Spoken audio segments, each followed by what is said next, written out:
welcome back to the Zortex Anxiety Support channel. Today I thought we'd do just a little video about symptoms of anxiety, because a lot of us are struggling with it, especially in these uncertain times. And it's a bit difficult to figure out what exactly we're feeling, and if it's anxiousness or if it's just normal nervousness and general worry. So anxiety is usually characterized by the constant worrisome thoughts in your head. That's what people say anxiety normally is. So you are constantly worried about something to the point that it's affecting your life negatively. That's not just worrying in general. So if you have something to worry about, that's worry. But anxiety is when your body is starting to react to those concerns.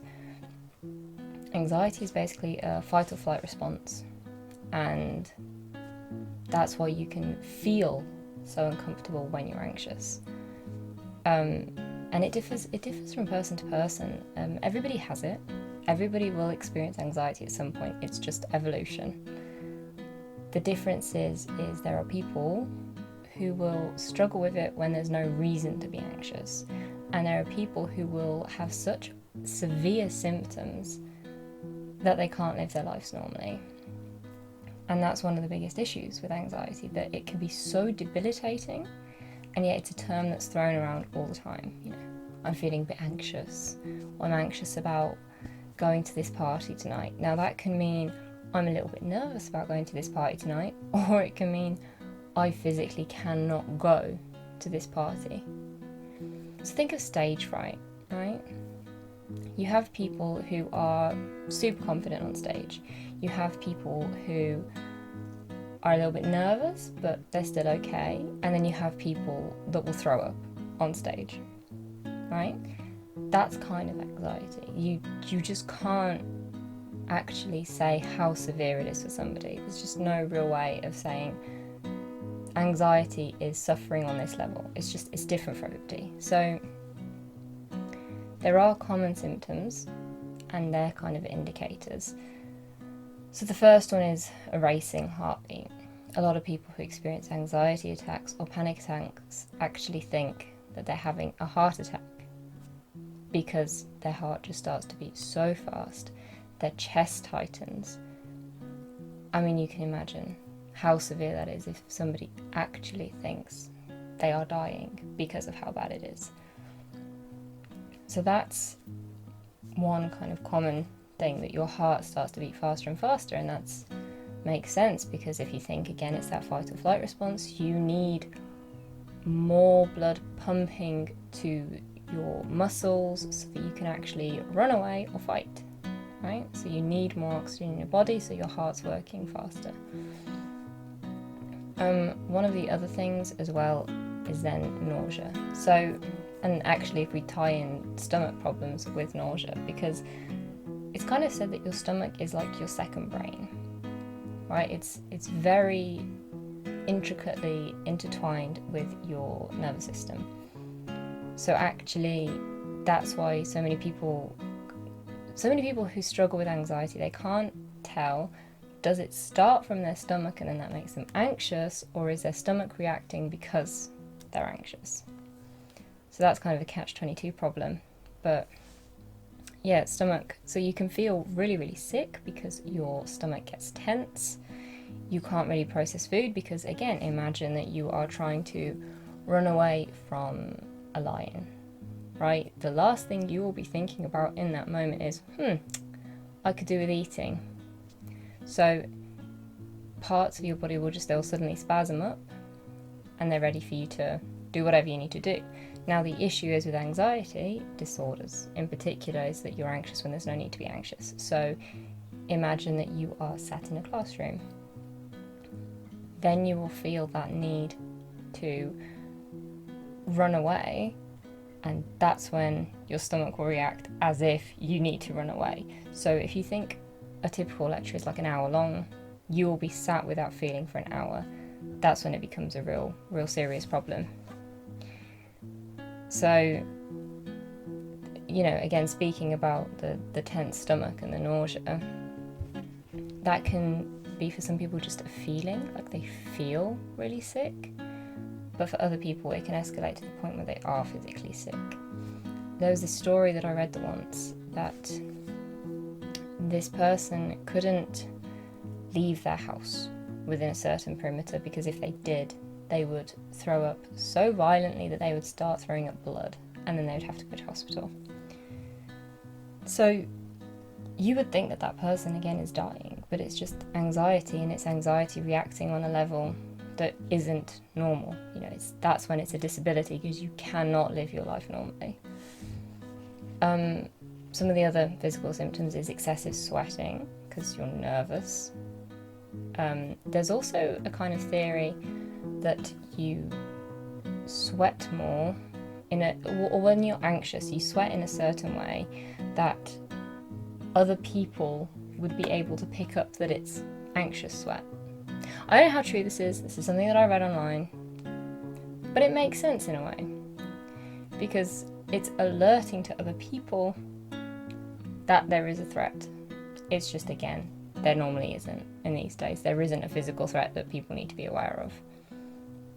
So it's also, again, your heart's working faster, you're getting ready to run, you start sweating more. You get clammy hands, it's nervousness, it's a bit of everything. Another common thing is shaking. You start to, your muscles all involuntarily like spasm up. And that obviously isn't pleasant. And it can be frightening, actually, when your body starts reacting in ways that you have no control over. If you are shaking involuntarily, you cannot, you just can't stop it. And you don't know what to do about it because you're just sat there shaking.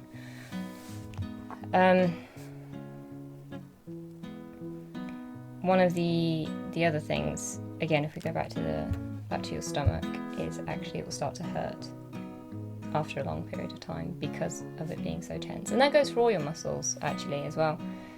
Parts of your body will start hurting because of how tense you've been. And then that, all of those physical symptoms will then kind of lead you to really avoid those situations, because not only is it difficult and embarrassing in the situation, you then have the aftermath to deal with. And that's not easy.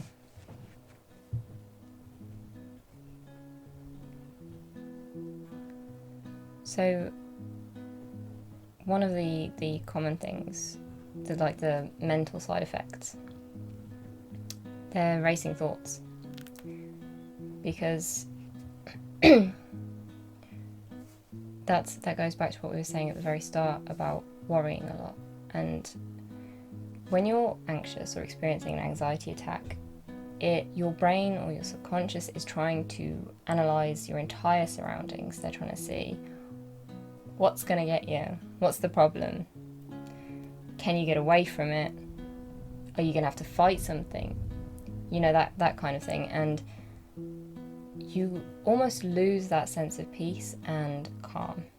So your thoughts just go crazy and you can't even really tell what you're thinking anymore. And that's a really difficult thing to deal with, because a lot of times, in my experience anyway, people say, oh, it's okay, just calm down, or what thought has triggered it, there's nothing to worry about. And actually, it's so difficult to pinpoint. It is so difficult to say, well, actually, I feel this horrendous because I thought about, right, see, that blank is the biggest problem in actually overcoming it, because certain physical symptoms you can deal with, like, that needing to run away or the fidgeting, if you can just step outside for a moment and walk it off, burn off that adrenaline, burn off that energy, you'll feel a little bit better, at least temporarily. But that's the point, it's temporary. It's not going to last.